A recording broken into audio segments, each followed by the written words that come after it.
ओम नमो भगवते वासुदेवाय नमः। जय महाकाल।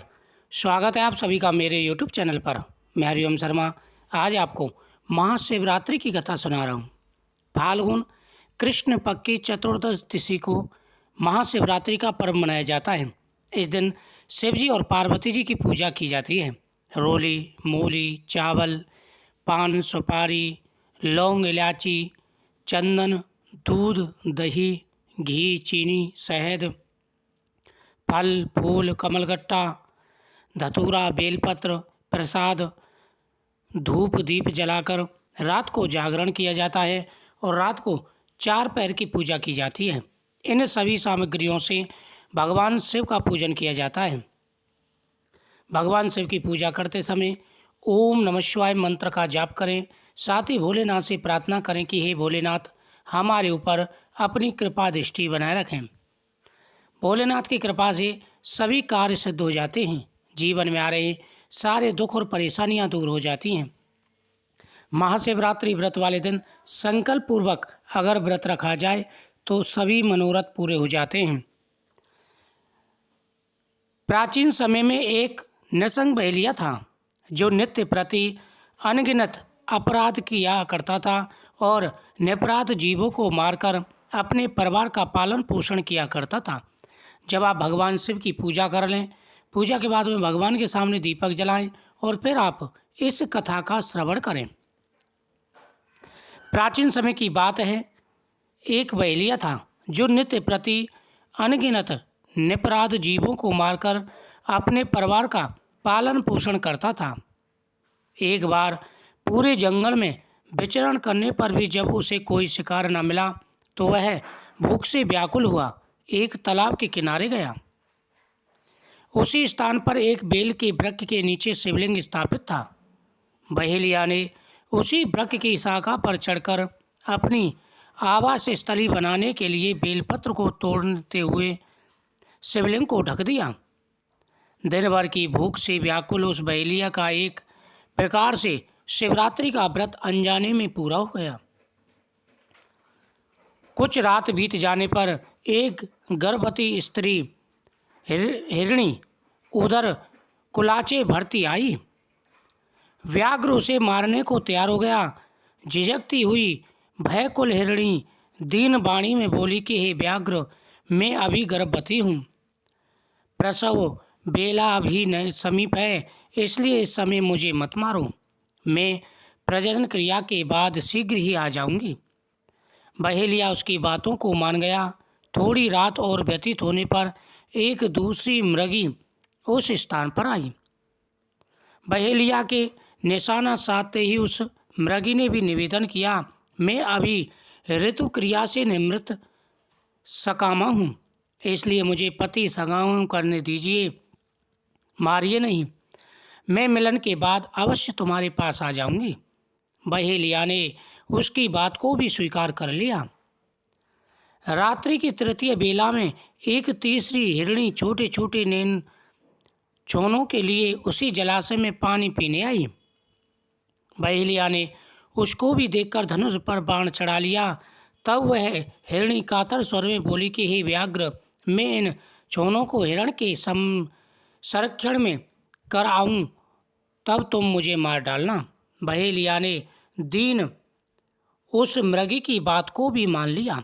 इसी प्रकार से बहेलिया ने तीनों हिरणियों को छोड़ दिया, उनकी बातों को मान लिया। प्रातःकाल के समय एक मौसल बलवान हिरण उसी सरोवर पर आया। बहेलिया ने पुनः अपने स्वभाव अनुसार सरसंधान करना चाहा।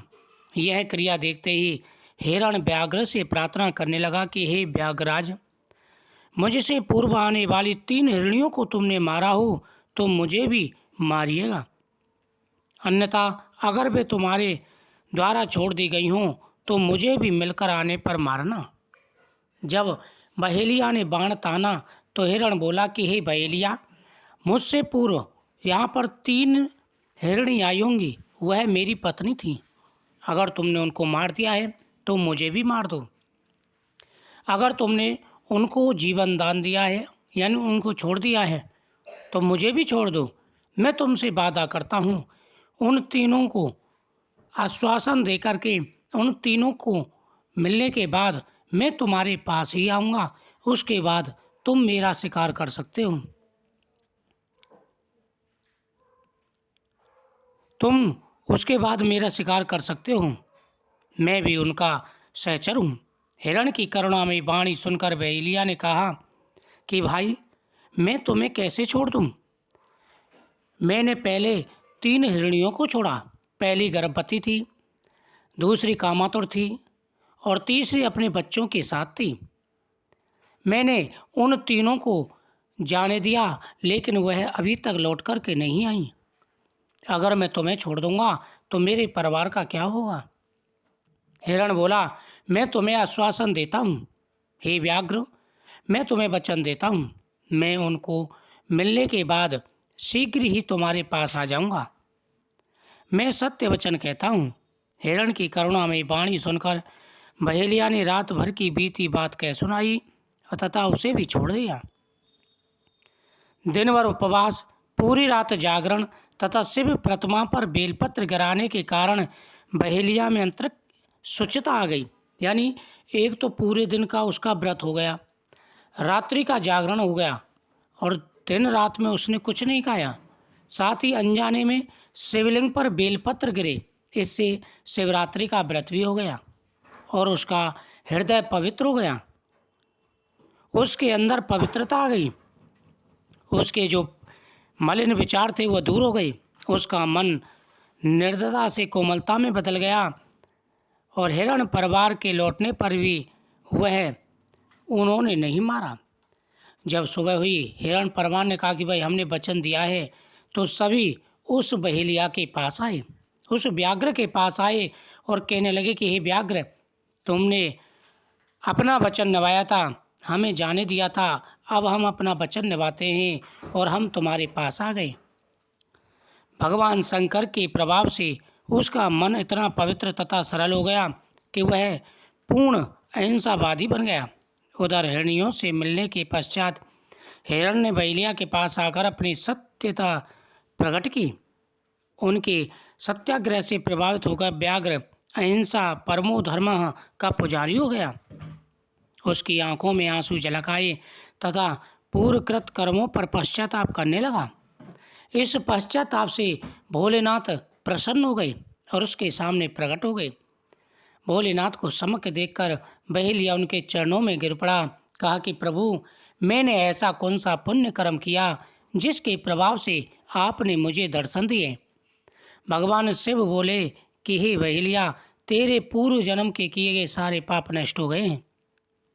तूने महाशिवरात्रि का व्रत किया है, जो मुझे विशेष प्रिय है। महाशिवरात्रि का तुमने व्रत किया, रात्रि का जागरण किया और साथ ही इन प्राणियों पर तुमने दया दिखाई, इसलिए तुम्हारा अंतःकरण पवित्र हो चुका है। अब तुम्हें मैं वरदान देता हूँ, तुम जब तक जीवित रहोगे तुम्हें हर प्रकार का सुख और वैभव प्राप्त होगा। मरने के बाद तुम मेरे शिव धाम को आओगे।